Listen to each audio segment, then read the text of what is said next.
Welcome to Social Security Benefits. The what, the when, the how. I'm glad you have joined us. My name is Corbin Lindsay. Before we start this workshop, let me start with sharing that this workshop is not intended as tax or legal advice, and it may not be relied upon for the purposes of avoiding any federal tax penalties. You're encouraged to seek advice from your own tax or legal counsel. That being said, let's begin. This workshop is brought to you by Adult Financial Education Services, which is a nonprofit corporation devoted to helping those over the age of 50 with financial literacy. My name is Corbin Lindsay, owner and president of Bird's Eye Financial. I've owned my practice for over 18 years. I specialize in helping those like yourself who desire retirement strategies and planning to make sure that they handle their income, their assets, and the expenses in the best manner possible.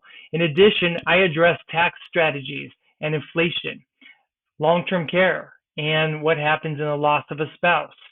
We also address Medicare. My practice will take you step by step through each of these important categories as they apply to your situation. My practice has been built upon education, service, and integrity. So today we're discussing Social Security. Let's start with a quick definition of Social Security and discuss how to determine the amount of Social Security benefits. Then let's discuss some additional options that may be available to you and discuss ways to maximize your Social Security benefits. Last, we'll look at other sources of income that might be available to you during retirement. First, let's talk about your workbook. We find that most people are far more likely to remember something that they write down than something they just hear. This workbook was made available to you prior to the workshop. This workshop is designed to allow you to write down the important points and allows you plenty of room to write in your notes. It's yours to keep and hopefully a valuable resource for you. You'll also notice that the graphics throughout the workbook are taken directly from the PowerPoint presentation, making it easier for you to follow this presentation without having to write down all the details. They are there for you to review at your own leisure later. Feel free to underline, circle items that are questionable to you that you would like more information. All right, well, let's get started. What is Social Security? Social Security is a guaranteed lifetime income that will account for about 40% of the retirement income you will need, assuming that you're an average earner who will need 80 to 90% of the retirement income. Will Social Security be there for you? That's a valid concern. Given that we're hearing in the news that the program will run out of money soon, Social Security, formerly known as the Old Age Survivors Disability Insurance Program, boy, that's a mouthful, was enacted by President Franklin D. Roosevelt in 1935. At the time, most people were expected to only live to age 63. Social Security benefits became available at 65. Sounds like a government program to me. This program was designed to benefit a few lucky souls who lived longer than expected, not virtually every citizen as it was designed to actually do. When people were drawing more off the program than they put into it in record numbers, it fails to work. On that note, you might find this bit of trivia we're going to discuss next very interesting. The first American to receive Social Security check was a legal secretary from Loudoun, Vermont named Ida Mae Fuller. She received monthly Social Security checks for $22.54 until her death in 1975 at the age of 100. By the time of her death, Mrs. Fuller had collected $22,000 from Social Security benefits.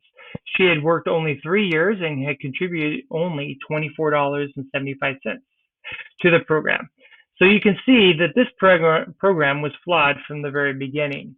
When you start receiving Social Security checks, you must ask yourself, will it be enough? Remember, Social Security typically only covers 40% of most retirees' income needs. Will it cover 40% of your anticipated expenses? What will other income sources be for you during your retirement? Do you have savings? Do you have retirement accounts? Do you have annuities? Are any of these sources guaranteed to provide income throughout your entire lifetime? What about your spouses? One of the most important decisions you need to make before you can retire is when and how to claim your Social Security benefits. Over half of today's retirees claim their Social Security benefits as soon as they become eligible at the age of 62, but they may significantly and permanently impact their income. And because benefits for the rest of their life are permanent, this may not be their best option. Simply by waiting to claim your benefits until your full retirement age, you could increase your payments by as much as 8% per year. There are 7 strategies, 81 age combinations, and over 567 sets of calculations to consider when determining how and when to apply for Social Security benefits. Over the course of your lifetime, the difference between the best and the worst possible decision of when to start your Social Security benefits can be well over $100,000. The number one question retirees ask, will I outlive my money? Well, 59% of Americans are worried or very worried about not being able to maintain their current standard of living. One of the greatest fears of retirees and near retirees is the fear of outliving their assets. In our parents' day, many employers offer traditional pensions that could be counted on to provide a steady income for retirees. But as we all know, very few companies offer pension plans nowadays. Social Security offers benefits similar to a pension with some additional benefits. It provides a guaranteed income stream. It also offers longevity protection, spousal protection, and even some inflation protection. Social Security benefits are part of the answer when asking, will my money last as long as I do? When considering your Social Security benefits, there are actually 3 questions to be considered that could potentially enhance your retirement income. They are determining what your Social Security benefits will be, understanding what your options are to you and when, learning how to maximize your benefits. The first step is determining what your expected Social Security benefits might be. If you have worked and accumulated a minimum of 40 work credits, essentially 40 fiscal quarters, or about 10 years of work, you are entitled to receive Social Security benefits. Your primary insurance amount, or otherwise known as PIA, is the amount upon which all of your benefits are based. It is determined by the average of the highest 35 years of earnings in which you are paid payroll taxes. If you are employed less than 35 years, worked part-time, or had long periods of unemployment, the years in which you had low or zero earnings will be averaged into your calculation and might lower the total benefits available to you. If you or the spouse of an eligible worker, if you are a spouse of an eligible worker, you can collect Social Security benefits regardless of whether you worked or not. In fact, even the former spouse of an eligible worker might be entitled to Social Security benefits if they were married for at least 10 years and have not remarried. Some of you have received a Social Security statement in the mail. The statements are no longer being sent to all workers. But if you are 60 and older and not yet receiving Social Security benefits, you should still receive an annual Social Security statement in the mail. If you did not receive a hard copy in the mail, you can view your statement online by visiting ssa.gov and create your own personal Social Security account on the website. This will be helpful once you're receiving your Social Security benefits, because it will allow you to review your Social Security and Medicare benefits, update your address, and change your direct deposit data at any time. It is important to distinguish the difference between the 2 Social Security Administration terms that are used, eligible and entitled. An eligible worker is one that has accumulated the minimum number of quarters for work for Social Security benefits and is at least 62 years old. An entitled worker is one who has applied for benefits whether or not they are receiving the benefits or have suspended them. These terms are important because they are entitled both allows and disallows various benefits. Two other aspects are unique to Social Security Administration that may affect some of you. WEP, windfall elimination provision, affects how your benefits are calculated if you receive a pension from work where Social Security taxes are not taken out of your pay, such as a government agency or an overseas employer. GPO is a government pension offset provision, which states that if you receive a pension from a federal or state local government based on work where you did not pay Social Security taxes, your Social Security spouses or widows or widower benefits may be reduced.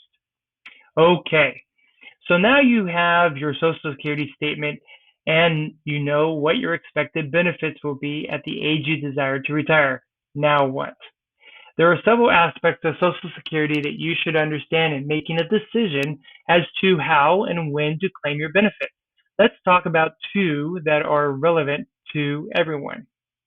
Cost of living adjustments, the part that Social Security that offers inflation protection, and claiming age. We'll also talk about how working might affect your benefits and how they're taxed.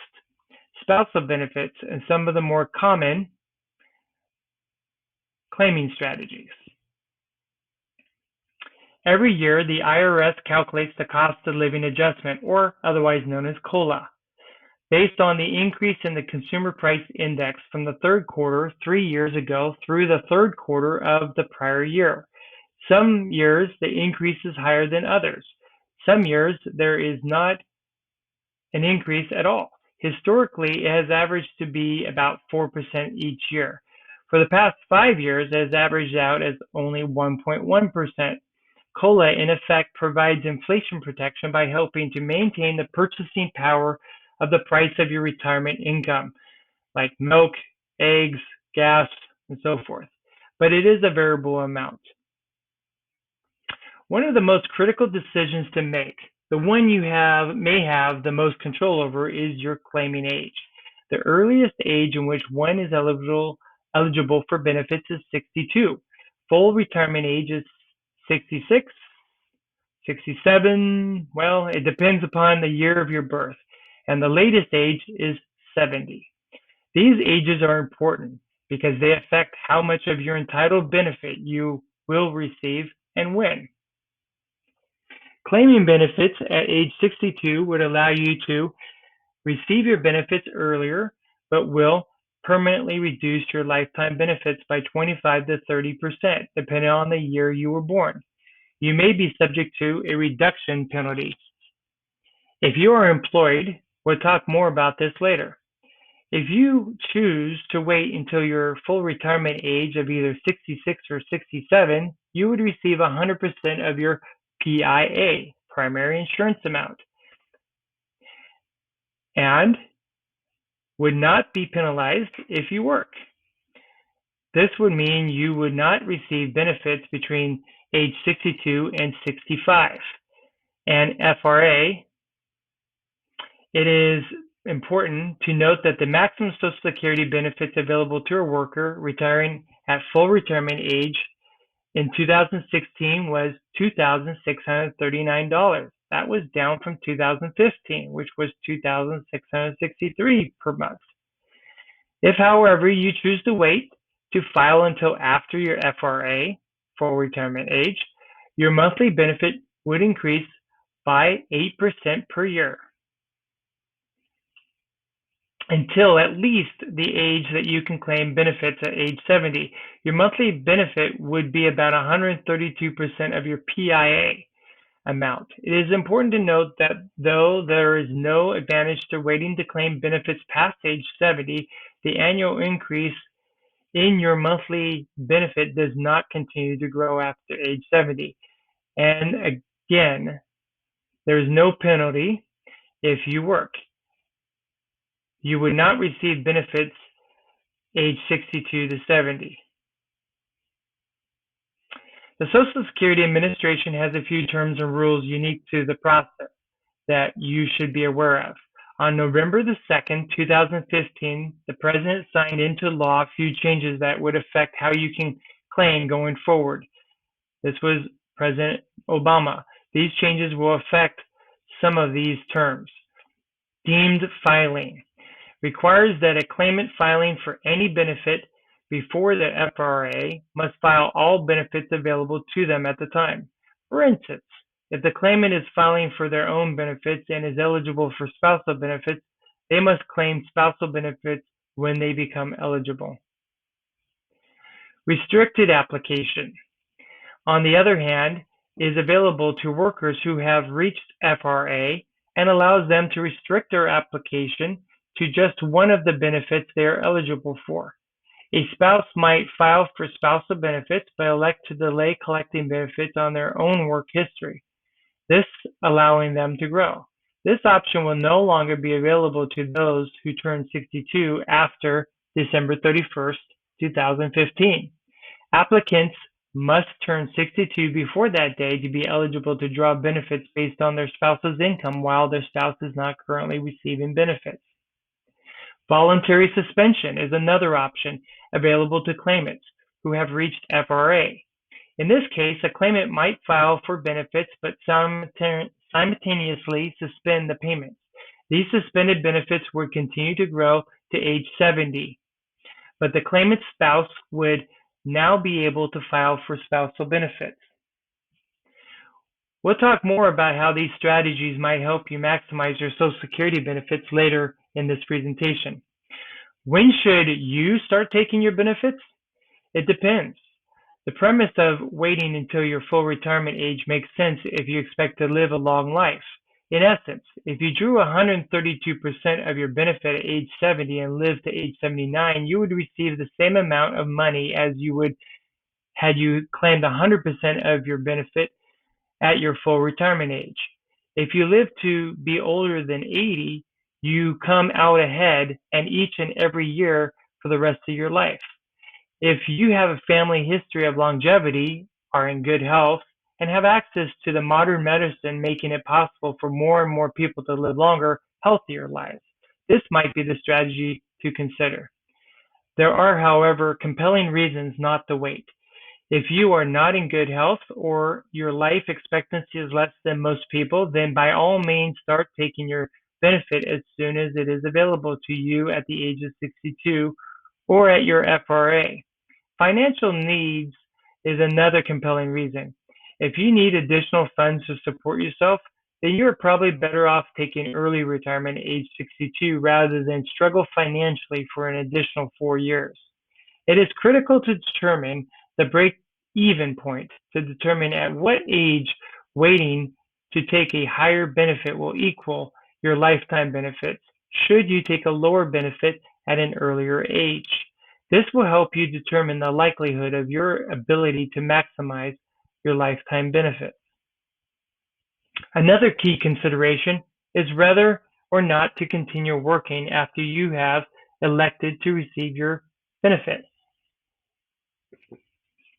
If you have wages, income from working, not passive income from investments, and take Social Security benefits between the age of 62, your full retirement age, your benefits will be reduced based on how much you make and your age.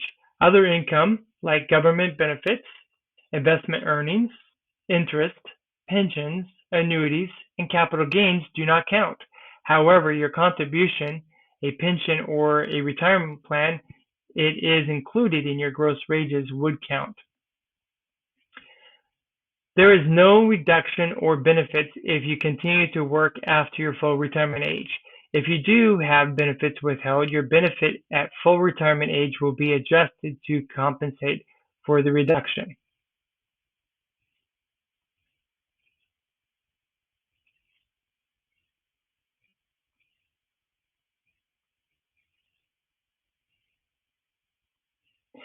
How will taxes impact your Social Security benefits? Some people must pay taxes on their Social Security benefits depending on their provisional income. Provisional income is the sum of all of your income, including tax-free municipal bond interest, plus half of your Social Security income. If you are single and your provisional income is $25,000 to $34,000, your Social Security benefits are subject to 50% tax liability. If your provisional income exceeds $34,000, up to 85% of your benefits may be taxed. For married filers, the threshold is $32,000 to $44,000. If Social Security was your only income, your benefits are probably not taxable. You also may not need to file a federal income tax return. If you received income from other sources, then you may have to pay taxes on your benefits. Because taxes vary, they're based on your earnings and location, you will want to consult with a tax professional or advisor about your specific situation. Is there any way to reduce or even eliminate taxes on Social Security income? The answer is possibly.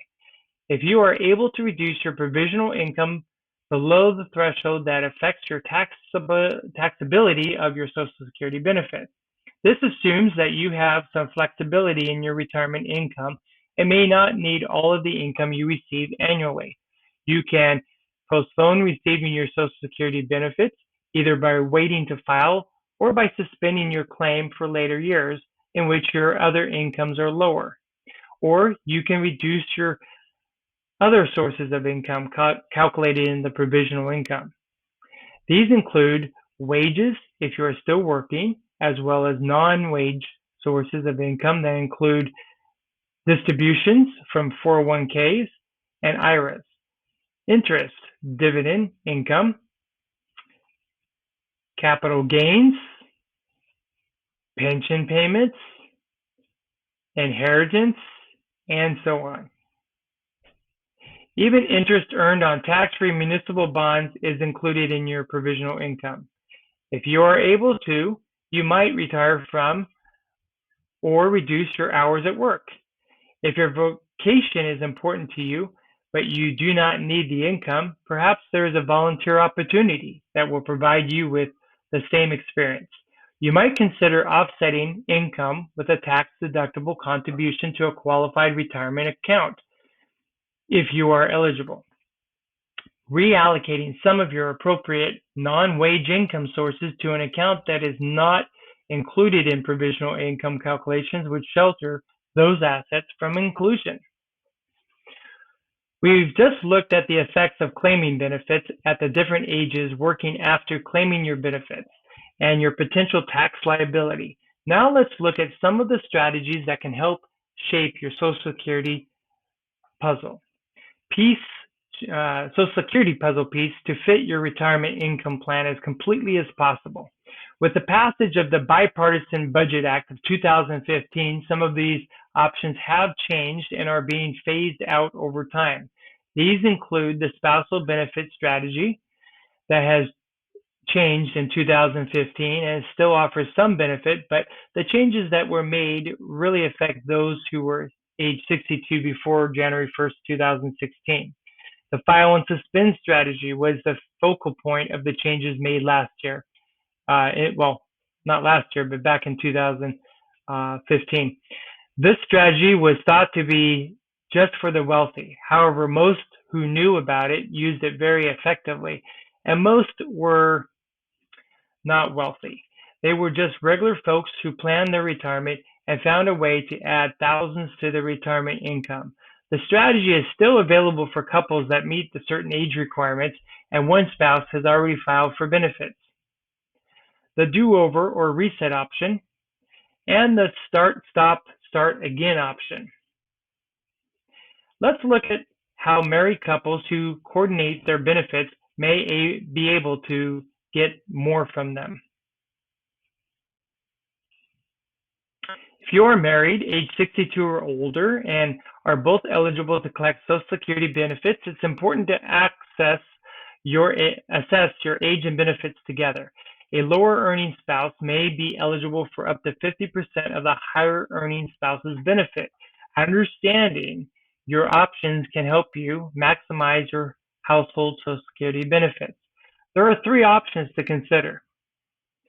Option number 1, individual benefit, where both spouses collect their own benefit, regardless of who earns more. Option number 2, spousal benefits, where the lower earning spouse can opt to collect a spousal benefit of up to 50% of the higher earning spouse's benefit and possibly a spousal boost The spousal boost comes into play when the lower earning spouse takes benefits early. Normally, when you take benefits early, you are locked into that amount. However, when the lower earning spouse reaches FRA, for retirement age, you do a little math, see if there is a benefit available by taking 50% of the higher earning spouse's PIA and subtracting the lesser earning spouse's PIA. Whatever is left over is the amount of the boost for lowering the earning spouse, for the lower earning spouse.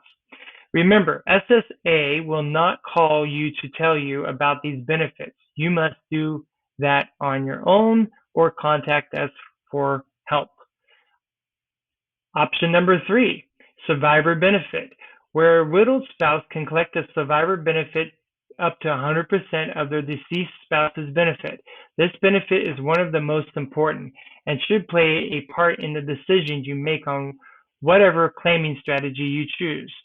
Now, with the changes that were made in 2015, most of the math that was required is no longer needed for claiming a spouse benefit. Once you file, you will be filing for your highest benefit available at the time. With the phase out of the restricted application, you will receive the higher amount of your own PIA or your spousal benefit. Some of the important aspects to know about the spousal benefit. In order to claim a spousal benefit, you must be at least 62 years old and have been married for at least 1 year. If you elect to receive a spousal benefit before you reach your full retirement age, your benefit will be permanently reduced unless you have a qualifying dependent child and are eligible for spousal boost we just talked about. And this next aspect is very important for you to understand. If you start your own regular benefit early and switch to spousal benefit when you reach full retirement age, you may not receive the full spousal amount. Social Security will subtract your full benefit amount from the spousal benefit and add the difference to your reduced benefit amount. The result could be less than 50% of your spouse's benefit. Also, please note that the SSA, Social Security Administration, does not allow both spouses to file and suspend and then claim spousal benefits, which would, in theory, allow both of the individual benefits to grow until age 70. This is when the deemed filing rule comes into play, because the claimant is entitled having filed and suspended. Only one spouse may claim spousal benefits, and it must be the one for whom the spousal benefit is more advantageous than their own individual benefit. In the case of a divorce, the ex-spouse might be able to collect the spouse's benefit whether the spouse is living or deceased at the age of 62, if the marriage lasted at least 10 years, the claiming spouse has not remarried, and the ex-spouse, the worker from whose record the benefit will be paid, is entitled. These benefits might be available even if the spouse has not filed for benefits. If the spouse is 62 years old, the divorce has been final for at least 2 years. Spousal benefits must be higher than the benefit that would be received based on their own work history. This does not affect the benefits the former spouse would receive, even if he or she has remarried. If the party claiming the benefit remarries before the age of 60, however, this benefit is no longer available to them unless the marriage ends in divorce or death. If your ex-spouse is living and all of the caveats are met, you may be eligible for up to 50% of your former spouse's PIA. If you file your claim before your FRA, your benefit will be reduced. This will not affect your ex's benefits even if they have remarried. If your former spouse is eligible but has not yet applied for Social Security benefits, you can still collect your spousal benefit if you have been divorced for 2 years or more. If your ex-spouse is deceased and you were married for 10 years or more and you have not remarried, you are eligible to receive survivor benefits starting at age 60. But again, claims prior to your FRA will be reduced. Marrying after 60 will not affect your survivor benefits if your ex-spouse is deceased. We'll talk more about survivor benefits on the next slide. If your spouse has passed away, you are eligible for survivor benefits. At the age of 60, if you were married at least 9 months or 10 years if you are divorced, and you have not remarried before the age of 60. This is true only if the survivor benefits in question are higher than the benefit that would be received based on your own work history. Claims prior to your FRA will be reduced. Marrying after age 60 will not affect your survivor benefits. Earlier, I mentioned how important this can be when planning out your Social Security claiming options. Remember that at some point, one spouse will lose a portion of their income in retirement. The passing of the other spouse will cause the loss. When planning, we need to keep that in mind so that the highest level of income possible for the surviving spouse can be achieved. The loss of the spouse is very difficult. Losing a larger percentage of your income can only compound it. Maximizing your lifetime income and survivor benefits is critical. Lifestyle and Medicare advances have allowed us to live longer, healthier lives. In fact, according to the 2011 census, there were 54,956 centenarians in the United States, people who have lived to at least age 100. 81% were women. While not all of us will celebrate our centennial birthday, statistically, women outlive men by 5 to 10 years. How old is the oldest person you know? Well, a man turning 65 today can expect to live to age 84. A woman turning 65 today can expect to live to age 86. And those are just averages. About 1 out of every 4 65-year-olds today will live past the age of 90, and 1 out of 10 will live past age 95. Unfortunately, women also still tend to earn less over their lifetime than their male counterparts. This means that a likely scenario for a married baby boomer might involve the male high earner passing away prior to the female low earner. It is imperative that your strategy for claiming your benefits be coordinated with you and your spouse to ensure that the best benefit to you both over your lifetime has been chosen. Now let's take a look at a case study that will cover 9 different claiming options for an average couple. As we can see, Mike's PIA at FRA is $2,056 and Rebecca's is $1,682. Mike and Rebecca visited livingto100.com, and as the old age set goes, she is expected to outlive Mike by about 3 years. That could cause a significant decrease in her income and could cause her some financial strain. Strategy number 1 is pretty simple. Mike and Rebecca both wait until they are 70 to claim benefits. They are maximizing the 8% a year credit. Their total benefits throughout their lifetime is $954,035. And for the later years, when Mike is no longer there, Rebecca will receive Mike's benefit at $2,713 per month. That is $657 per month more than if Mike had taken benefits at his full retirement age. In strategy 2, Rebecca claims her benefits at FRA, while Mike waits to age 70, once again taking advantage of the 8% per year credit. By doing this, he is again leaving Rebecca with the highest possible widow benefit. Their Social Security total lifetime income is $944,925. Strategy 3 for Mike and Rebecca is where Mike files for benefits at his full retirement and Rebecca waits and files at age 70. Take advantage of the 8% a year credit by Mike claiming early. Rebecca's widow benefit is actually lower than the current amount she is receiving. Therefore, her income would stay the same. Their total lifetime income from Social Security would be $917,700. Strategy 4 has Rebecca filing early at age 62 and receiving just 75% of her PIA amount, and Mike waiting to age 70, once again collecting the credits and leaving Rebecca with the largest possible widow benefit. The total Social Security income over their lifetime is $902,577. Just within these 4 strategies, we have seen their lifetime income drop a total of $51,458.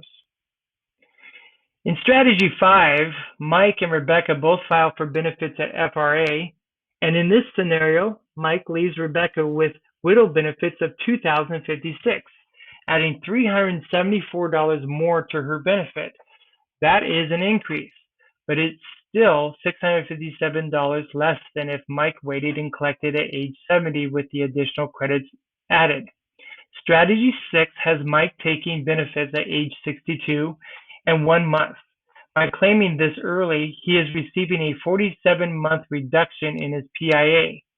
Rebecca is waiting until age 70 to take her benefits, once again getting 132% of the PIA. Under this strategy, she will receive her benefit after Mike's death because it is higher than Mike's full PIA of $2,056. At this point in this case study, we can see the total amount received has been dropping consistently. The difference now is in the best possible strategy is number 1, and then in number 6 is $77,335. That's the difference. If average that out over 20 years, there is a $3,866 difference in an annual income, or $322 per month. Strategy 7 is where Rebecca files early and Mike waits until FRA to claim benefits. This strategy gives Rebecca a boost in her widow's benefit to Mike's full PIA of $2,056 when he passes. Let's think back to the spousal boost. Would Rebecca qualify for an increase in her benefits? That answer is no. 50% of Mike's PIA would be $1,028, and her reduced benefit is $1,214. That's higher than her spousal benefit, so she would not be eligible for the boost. The total benefit amount would be $860,010 over their lifetime. In strategy 8, Mike once again files early at 62 year and 1 month for a reduced benefit of $1,550.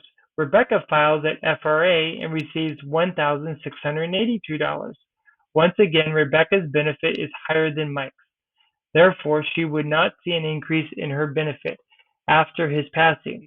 Their total lifetime benefits are $799,782. In this last strategy, strategy number 9, both Mike and Rebecca claim early. Mike at 62 and 1 month, Rebecca at 62. This is just about the lowest benefit amount claiming strategy they could possibly take. Rebecca's widow benefit would be $1,550. Mike's benefit, since her benefit is lower, at $1,214. Their total lifetime benefits are $799,782. That's $154,253 less than the highest paying strategy we covered in number 1. What is important to remember in this case study is that we have no information on what other assets Mike and Rebecca have. Are they going to receive pensions? Do they have IRAs or 401ks? Being able to know what options are available to you is priceless when it comes time to make these decisions. Your Social Security benefits should be the foundation of your retirement plan, and trying to make a decision on what strategy is best for you depends on many other factors: your life expectancy, your budget, your other assets, and what type of legacy you may wish to leave. Which leads us back to the number one question retirees ask: will I outlive my money? It's a puzzle, and all of us have our own individual pieces to consider in putting together the complete picture. As I have mentioned earlier, identifying and maximizing your Social Security benefits is just one piece of the puzzle for retirement, and usually only 40% of the picture at that. 41% of baby boomers and Gen Xers are projected to lack adequate retirement income for the basic retirement expenses and uninsured health care costs. That's a lot to worry about later in life. Does it have to be that way? Maybe not. Determining a strategy begins with asking, what are my current income needs? What do I anticipate my income needs to be after I retire realistically? How can I choose the gap? How can I close the gap between the two? And is there any way I can make sure I don't outlive my money? Knowing the total of your current expenses and income required to cover these expenses starts with creating a personal cash flow statement. Find this worksheet for you to complete at home in your workbook. Calculating all of your expenses will provide you with your current income needs. Most retirees require about 80 to 90% of their retirement income after they stop working.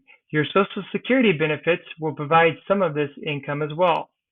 Ask me afterwards about our online retirement planning software. That's not part of this workbook, but offered to you because of Bird's Eye Financial. What other sources of income do you have to make up the difference? Other income sources might include retirement account distributions from Roth IRAs, known as traditional, 401ks, 403bs, maybe even 457s. Retirement accounts may offer tax advantages in contributing and or withdrawing depending on the type of account and your age and circumstances. Some types of accounts limit the investment options available to you. This is particularly true of 401ks and 403bs, and other than Roth IRAs require mandatory withdrawals at age 70 and a half. The principal in these accounts is not protected, and there is no guarantee of return of performance if invested in the stock market. Other income sources might also include pensions. Although they are becoming more and more a thing of the past, the percentages of a private sector workers offered a defined benefit pension plan is now 10%, down from 60% just 30 years ago. One of the advantages of pensions is that it is fully funded by the employer, not the employee.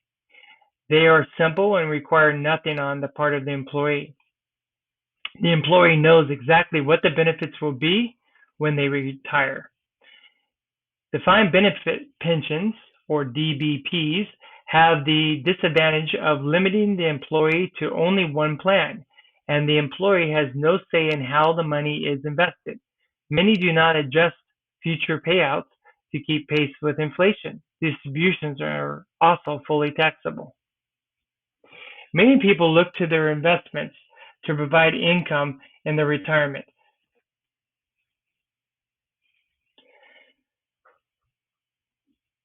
This might be proceeds as CDs mature, as well as dividends and interest income from brokerage accounts and mutual funds. Some of these income streams may well be subject to market volatility and economic conditions, as well as investment risk. For instance, when your CD matures, will you be able to reinvest it at a comparable rate of return? Typically, there is little or limited principal protection and no guarantee of future returns. Often, the earnings are taxable. Another vehicle used for retirement income is annuities. There are four basic types of annuities: variable, indexed, fixed, and fixed indexed.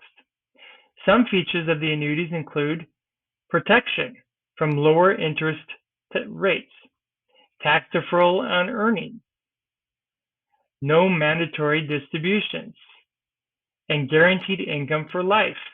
Annuities are not FDIC insured and include mortality expense charges and account management fees if they're a variable annuity. Fixed indexed annuities and fixed annuities do not carry any risk of the market, nor do they carry any fees, unless you add an income rider.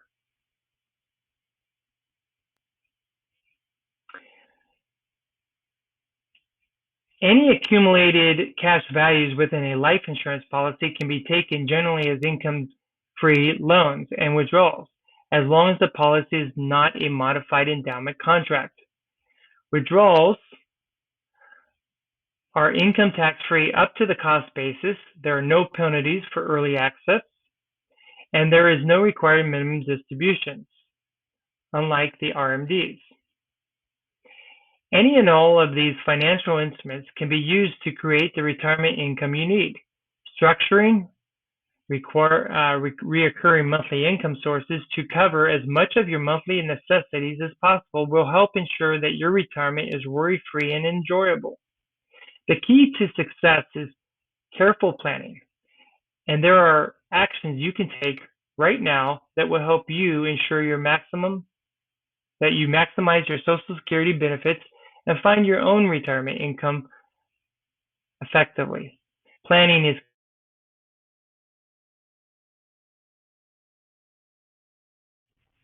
here is helpful to you in starting this process. Please know that I am committed to helping people understand their own personal financial situations and giving them the tools that they need to help them make informed decisions. As part of that commitment, I follow up this workshop with a consultation in my office or online, completely at no cost. This is a complimentary consultation that I offer to everyone who attends my workshop. The initial consultation is no cost to you, and there is no obligation on your part. During that meeting, we can discuss any questions or concerns that you have as a result of today's workshop. Or if you prefer, we can use the time to examine your specific situation, create a retirement analysis online, and begin the process of helping you formulate a financial strategy that will suit your needs. We can help you crunch the numbers and calculate when and how you should claim your Social Security benefit to maximize your lifetime benefits and best suit your retirement income needs. You might recall what I shared with you earlier in this presentation, that there are 7 strategies, 81 combinations, and 567 sets of calculations to consider when determining how and when to apply your Social Security benefits. By one estimate, the Social Security Handbook contains 2,728 rules regarding its benefits. Don't go alone. Don't try to do it on your own and make a mistake that could cost you big. We're here to help. In your workbook, you'll find a form on which you can provide us with feedback on tonight's workshop, as well as let us know if you have any further assistance with your own unique situation. You can either mail that to us, or you can go click the link below and send us a response, and we will follow up with you. You may use this form to tell me whether you're interested in taking advantage of my complimentary consultation that I promise. 2 things. If you check yes, I'm interested in scheduling that with you, and I will call you in the next couple of days and set up that appointment. If, however, you check no, I'm not interested in scheduling an appointment at this time, I won't call you or contact you directly after the workshop. Please do fill in the form or my online link below. We value your opinion and your time. In conclusion, I hope that you have found that this information that you've learned tonight helpful.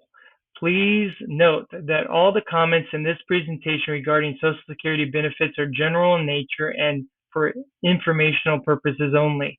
Your specific benefit amount will depend on your personal factors such as employment history, marital history, health status and age at which you begin benefits.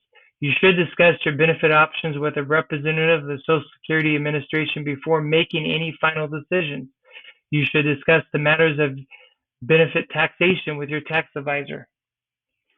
Let me just conclude by saying my name is Corbin Lindsay. It's been a pleasure sharing this information with you. You can contact me at my office at 360-722-7889 or visit my website, which has a plethora of great information for you for retirement planning at birdseYefinancial.com. BIRDSEYE financial.com. Thank you again for attending tonight's presentation. Have a great night.